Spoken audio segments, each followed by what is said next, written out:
the great controversy. Wrap up by closing statement. Ang ganda nito, kapatid. Closing statement. Testified by Christ personally. Siya nag-testify. Kaya testimonies. Here are the patients, here are they that keep the commandments of God and have the testimony of Jesus. Ano yung testimony ni Jesus? Ito yung testimony ni Jesus. Siya mismo nagbigay, siya mismo nag-engage physically. Ito yung testimonya niya. Sa testimonya niya, mayroon siyang statement, closing statement.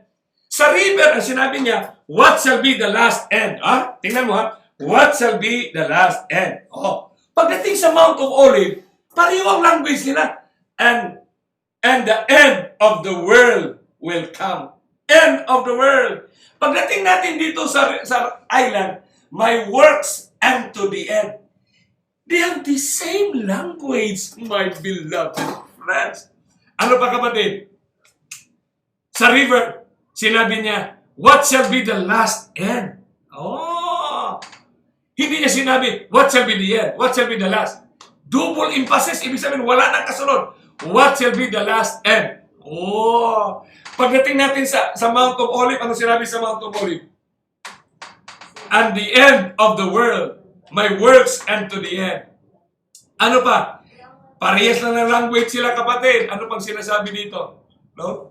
Meron sinabi dito, no? Yan. Sinasabi dito, I will let you know. I will show you the end. Yan ang sa river, kapatid. Sinabi ni Kristo kay Daniel, I will let you know. I will show you what will be the end. Pagdating niya dito sa Mount of Olives, ang sinabi din dito, shall see. When you shall see, the same verb. The verb is, you will see. I will show the function of the eyes. Some function ba? Physical functions. Dito naman sa Revelation, sa island, reader, hear, and keep. The same intent, the same intention and meaning, my friend. Because they describe the same event. Wow! Dito natin makikita, kapatid, okay? Dito natin makikita na no philosophy and theology required. Hindi na kailangan ng theology at philosophy ito. Bakit? Kasi the Bible will stand by itself. Sa bibig mismo ni Kristo, lumabas. Ang tawag nito, kapatid, truth stands by itself. In other words, truth is self-evident. Wala tayong lahat, makita natin ito. Makikita nyo sa sunod-sunod na gabi. Kaya huwag niyong kaligtaan kasi series ito. Hindi kayo pwedeng mag-pick up kasi pag na-miss nyo ito at kahapon, mahirapan na nyo maintindihan bukas ng gabi. Kaya kailangan nyo panoorin. Kaya yung truth stands by itself. Ito na ang generation natin, kapatid, na hindi na kailangan ng philosophy at theology. Hindi mo na maghanap ka ng libro kung saan libro yan isinulat. Saang library yan? Sinong scholar ang sumulat? Wala na, kapatid. Kasi Bible na lang ang tatayo ngayon. Ang Bible rin, siya rin ang tutulong sa ating mga scientists. Napakabait ng langit para sa atin, mga kapatid. Ano pang sinabi? He shall destroy wonderfully. Ang ganda ng river, kapatid, ha? Dito sa river, sinabi ni Kristo na ang kaaway niya, He shall destroy wonderfully. Pagdating dito sa Mount of Olives, ang kaaway din ng ating pananampalataya, He shall show great signs and wonders. Parehas lang. Pagdating dito naman sa Revelation, the enemy of Christ will show great signs and wonders. The same essence of life. He shall destroy wonderfully. Ang bait ng Panginoon sa grasya niya. Kaya napaka-specific niya. Napakadaming language indicators. It is a point of impossibility. Bakit nagkataon na yung tatlo sila? Isa lang ang kanilang mga language. Halimbawa, when the transgressors are come to the full. Pagdating natin sa Mount of Olives, iniquity shall abound. Pagdating sa island, all nations ring. Walang natira. Walang natira. All nations. Napaka-progressive, napaka-definite ng statement. ng langit. Kaya nakakatulong ito, no? Lalo na sa mga pastors, ministers in the field. Tayo talaga kailangan natin maintindihan yung social philosophy, social dynamics. Kasi sa ating theological studies, hindi natin yan natutukan, kapatid. Let us be honest and true to the dealings of our lives. Bilang mga ministers, pastors, elders of the church, we have to be straight and honest to where we are now. Kaya kailangan natin maintindihan, no? Dito, kapatid, ang napakaganda nito. I-share nyo ito.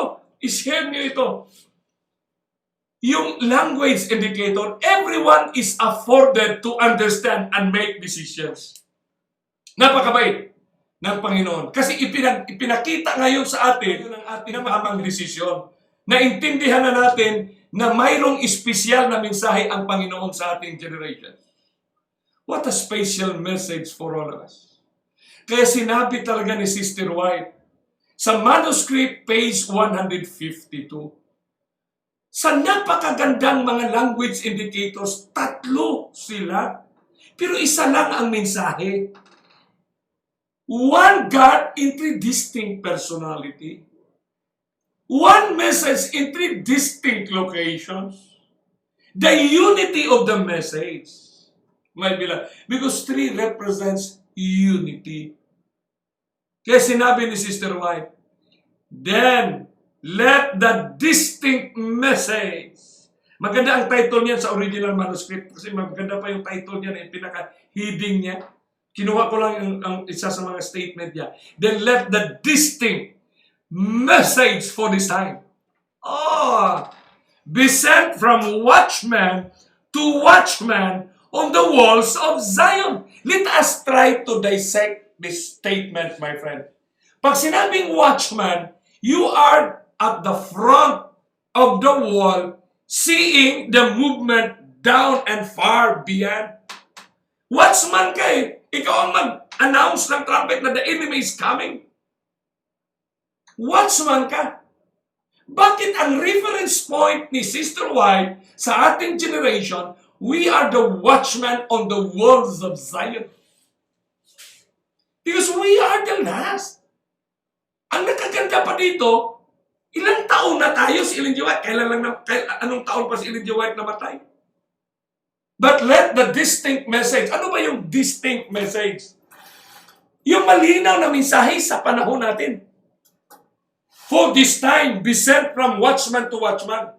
Kaya ibigay talaga natin ito sa lahat ng mga elders, pastors sa buong mundo. We have to deliver. Magtulungan tayo, kapatid. Tulungan tayo. By your own, you can deliver this message to all. Now, let us come together. Tayo lahat, wala nang diferensya sa atin kung ano ba ang achievement natin sa edukasyon. Ang importante sa atin, hawak natin ang salita ng Diyos. Kasi at the foot of the cross, at the book, sa Bible, kapatid, the Holy Spirit is the one that gives us the understanding. Hindi tayo nakadepende sa the Holy Spirit that will revive us. Ano bang sinabi on the same manuscript? Anong sinabi niya dito? Watchmen on the walls of Zion are to be vigilant and sleep not day or night. But if they have not received, ano yung hindi na nare-receive? The message from the lips of Christ.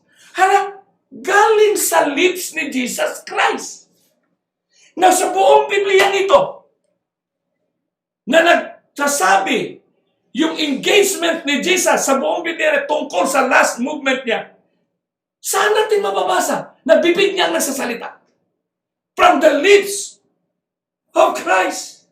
Sana tayo makakita na engagement na si Kristo mismo sa bibig niya lumabas ang mensahe. For us, as the watchman on the wall. Para sa atin bilang watchman on the walls of Zion. From the lips of Christ, their trumpets will give an uncertain sound. Kaya malinaw ito, kapatid, na kung anuman ang proclamation, ministries natin ngayon, na hindi galing dyan sa Biblia na si Kristo mismo nag-engage, Tama yun sa nakalipas ng panahon. Walang problema yun kasi mensahe din yun. Pero ang importante natin ngayon, naabutan na nga tayo ngayon ng freezing point. Nakikita na natin yung struggle doon sa itaas, na doon ang marami nilang mga, may book pa ngayon si George Knight na Authority War, War in Authority. Dito kapatid ang solusyon, message from the lips of Christ. Pag hindi natin makuha at mahawakan ang mensahe na ito at ito ang ating imensahe, pag hindi ito, ang trumpita natin, hindi certain ang sound. Their trumpets will give an uncertain sound. Tumutunog pa rin. Sumisigaw pa rin ang mensahe, pero uncertain ang kanyang sound. Brethren and sisters, God calls upon you, both ministers and lay persons. Huwag na kayong masaktan mga pastors, leaders, dyan sa CDM, sa CLC, dyan sa CDM, sa Mindanao, kay pastor dyan, huwag na kayong masaktan. Basahin lang natin ito, ministers and lay persons.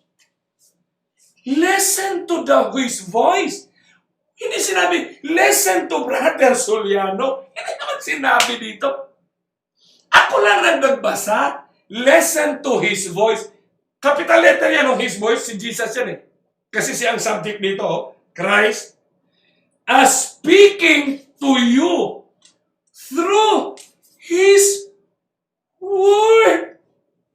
Biblia ito, kapatid. Biblia ito. Mga reform, mga offshoots. Kung ano man ang sinasabi nating mga sermon, mga tunes, mga tinatawag dyan yung mga pneumons, kapatid. Hihinto na natin yan. Panghawakan na natin itong Christ closing prescription. Siya mismo physical nakipag-engage. Kung gusto natin na hindi tayo madungisan, maintindihan natin yung galaw ng kaaway sa napakakapangyarihang movement ngayon ng ating generation, movement ng ating sosyedad, social dynamism, na yung intention lamang ay mahatak ang ating oras sa paghahanda. My beloved friends, tonight, ito na talaga, si Kristo talaga from His own lips. Walang ibang punto na dapat nating hanapin. Doon lang ito sa lips ni Jesus, sa River Orion Hidikil. Doon sa Mount of Olive at saka sa Island of Patmos. Kasi itong tatlo, sa Time Magazine ngayon, hindi naman natin pwedeng ipagkailan na yan ang katotohanan. The New Roman Time Magazine. Pagbasahin mo yan, hindi mo naintindihan na yung akdang panahon na babalik. Buenos días, hermanos, hermanas, hermanos. Friends. To all our friends around the world. Even all Christians. Good day to all our friends around the world.